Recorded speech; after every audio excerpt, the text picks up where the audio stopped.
আমাদেরই আশেপাশে এইরাম এখনো এক শ্রেণীর পরিবার আছে যারা কুরবানি ঈদের দিন ছেলেবেলেগুলো নিয়ে একটু সীমায় আর কটা ভাত রাইন্দে বসে থাকে। আসসালামু আলাইকুম। সামর্থ্যের অভাবে কুরবানি দিতেও পারে না, আবার মানুষের বাড়ি যে গোশও চাতি পারে না। এগেরই কিন্তু আগে খুঁজে খুঁজে দিতে গরুর গোশের যে দাম, কুরবানির ঈদ আসলে একটু অনেক রকম করে খাওয়া হয়। তা আমি কিন্তু ঈদের পরের দিনই এইরকম করে গোশ রেঁধে খাই। গোশটা বড় বড় পিস করে লবণ আর লেবু দিয়ে মাখায় রাখিলাম 20 মিনিট। পরে এরকম যখন পানি ছাড়িছে তখন বেশ 2-3 বার পানি পাল্টাই করে ধুয়ে নেব, যেন গোশের মধ্যে লবণ আর লেবুটা বেরোয় যায়। তারপর একটা ছুরি দিয়ে গোশগুলো খুসাই ফুটো করে নিচ্ছি। ভিতরে মশলা ঢুকতে হবে তো নাকি, আর ছোট ছোট পিস করলে আর খোসাখুসি করার দরকার নেই। পিস গুলো বড় বড় রাখলে একটু দেখতে ফাইন লাগবে না। এবারে এরম একটা ঝাঁঝরিতে নিয়ে পানি ঝরাতে রেখে দিলাম। এবারে 1 কেজি গোশের জন্য লাগতেছে বড় একটা জয়ফলের 3 ভাগের 1 ভাগ ভাঙে নিয়ে আবার কিছুটা তুলে রাখতেছি, আর দিয়ে দিছি হাফ চা চামচের মতো গোলমরিচ।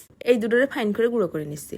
গুঁড়ো হয়ে গেলি আদা রসুন দিয়ে দিলাম। বাইটে নেওয়ার পর যেন 1 টেবিল চামচ করে হয়। এই দুটোও নিপিস করে বেটে নিচ্ছি।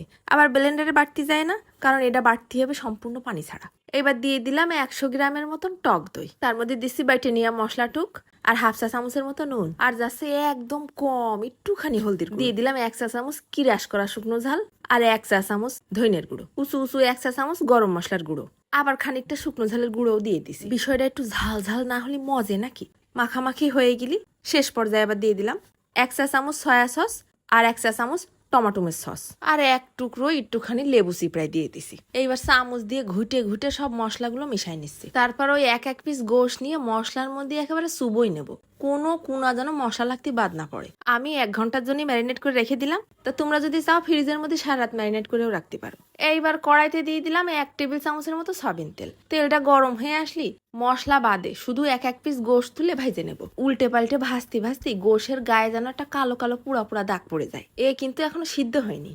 এবার একটা গামলার উপরে বড় 1 পিস ফয়েল পেপার কাটিয়ে নিছি। ফয়েল পেপার যদি না থাকে কলা পাতা দিয়েও এই কাজ করতে পারবারে। এর মধ্যে ওই গোশটা ঢেলে দিলাম। গোশটা ফাইন করে পাতায় দিতে হবে, কোনো কোনা যেন সিদ্ধ হতে বাকি না থাকে। গোশের সাথে যে মশলাটা ভাজা হয়ে গেছে সেই মশলাটাও এর মধ্যে দিয়ে দিচ্ছি, আর পাশে যে বাটিতে কাঁচা মশলাটা ছিল সেটুকুও এর মধ্যে দিয়ে দিচ্ছি। মশলাটাও গোশের চারিপাশে লাগাই দিলাম। এইবার প্রথমে একবার ফয়েল পেপার দিয়ে মুড়িয়ে নেব, তারপর আবারও ফয়েল পেপার কাটিয়ে নিছি, সেটা দিয়ে আবার মুড়িয়ে নিচ্ছি।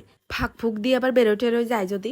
এইবার ফয়েল পেপারটা উল্টোই নিয়ে ছুরি দিয়ে আবার একটু এইরকম করে ফুটো করে দিচ্ছি, নাহলে সেদ্ধ হবে কি করে। এইবার নিয়ে নিছি 18 বছর আগের প্রেসার কুকার।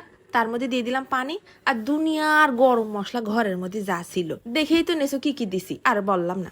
এইবার পানির মধ্যে গরম মশলাটা ঢেলে দিয়ে উপর দিয়ে একটা বাটি বসাই দিছি। তার উপরে আবার ছোট্ট ঝাঁঝরির মতন ছিল সেটাও বসাই দিলাম। বাটি দিছি কারণ আমার ঝাঁঝরির হাইটটা খুব ছোট। এইবার গোশের ফয়েল পেপারটা প্রেসার কুকারের মধ্যে দিয়ে বাসি দিয়ে নেবো ইচ্ছাতারে। আমার প্রেসার কুকারটার আবার মাথা নষ্ট। মিডিয়াম আছে প্রায় ঘন্টাখানিক ধরে 10-12টা বাসি লাগিছে। দেখো দিনই গোশের মধ্যে ভস করে ছুরি রেবে যাচ্ছে। ওরে সর্বনাশ, একটা পিস কি মনে হচ্ছে আমারে খাবে। দেখো দিনই একেবারে গলে গেছে। ঈদের সময় সকাল হোক সন্ধ্যে হোক শুধু রুটি পরোটা নান যার যেটা মন চায় নিয়ে খালি ঝাঁপাই পড়বা। আমি আবার পরোটা বানাইছি, তাই একটুখানি ছিঁড়ে খাইয়ে দেখাই। ও কি যে একটা ফাইন ঘিরান আসতেছে। এত গরম হাতও দেওয়া যাচ্ছে না, আবার দেরিও সহ্য হচ্ছে না। একটুখানি প্রেসার দিলে ছাড়াই যাচ্ছে, পুরো আশ হয়ে যাচ্ছে। আর ভিতরে তো পুরো মশলা ঢুকে গেছে। মশলা আবার ঢোকবে না, ছুরি দিয়ে খুসাই ওর গোষ্ঠীর পিন্ডি চটকাই দিছি না। পরোটাটা একটুখানি ছিঁড়ে নিয়ে চোখ বুঝে গোষ্ঠটা একটু টান দিছি। ও আল্লাহ, পুরো আশ ছাড়াই হাতের মধ্যে চলে আইছে। একেবারে মোমের মতো গলে গেছে। একঘেয়েমি ভুনা গোশ আর কত খাবো। দৌড়ই যায় আবার একটা পেঁয়াজ কেটে নিয়ে আসলাম। উপর দিয়ে আর লেবুর রস ছড়াতে হবে না, কারণ এর মধ্যে একটা হালকা টক ভাব আছে, যেটা তোমার খাওয়ার ক্রেভিং আরো বাড়াই দেবে। একঘেয়েমি লাগবে না। তোমরা কিন্তু একটু বানাই খেয়ে দেখে নে। ধন্যবাদ।